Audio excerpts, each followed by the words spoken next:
તો રામ મિત્રો કેમ છો તમે બધા મજામાં જઈશો ને આજે પાછા નાખોરા બધા ગયા લગ્નના લાડવા ખાઈ ખાઈને હવે જવાનું છે જાનમાં આ બાજુ વરાજાન ભાઈ શરબત પીતો હતો તારમાં ભાઈ ઘોડો લઈને ઉપડી ગયો જાન રાજો પવડો આવ્યો ને ફોન ઘુમાડે છે તારમાં રાજો ફોન ઘુમાડતો હતો ને આવી ગઈ સા અને ભાઈ પછી ડિસ્કાની બાકા શીખી બોલાવી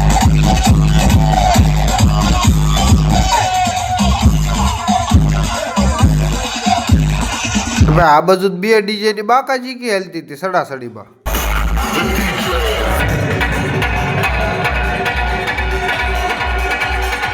ભાઈ ડિસ્કો કરીને આયા ને પછી જમવાની બોલાવી દીધી બાકાજી આ બાજુ વરાજો બે ગયો ને આ કેમેરા વાળા કેમેરાનો કેમેરો રાખી આ બાજુ તો બીજી ઓલાડી હતી તૈયાર થઈ ગઈ ઈ તો ભાઈ વરાજા લઈને ખંભાળા સબે આયા ફોટા પાડવા ફોટા પડી ગયા હવે આપણે જવાનું તો ઘરે આપણા ઘોડા એટલે ભાઈ પછી મેં અને કેમેરા મેને બે મૂક્યો ઘોડા છૂટો ઘરે પહોંચી ગયા બનતા બાજરાના રોટલા બાજરાના રોટલા બનતા હતા ને આ બાજુ ભાઈ ભાભી બે વીટીયું ગોતતા હતા તાહડામાં પછી તો ભાઈ થાળી ભરીને શાક લઈ લીધું ને ફૂલ બોલાવી દીધી બાકા મિત્રો આ મિની વ્લોગ અમારા અહીંયા પૂરો થશે તમને ગમ્યું લાઈક સબસ્ક્રાઇબ અને ફોલો જરૂર કરતા નવા વિડીયો માટે નવી મોજ મસ્તી નવા વિડીયો મળવી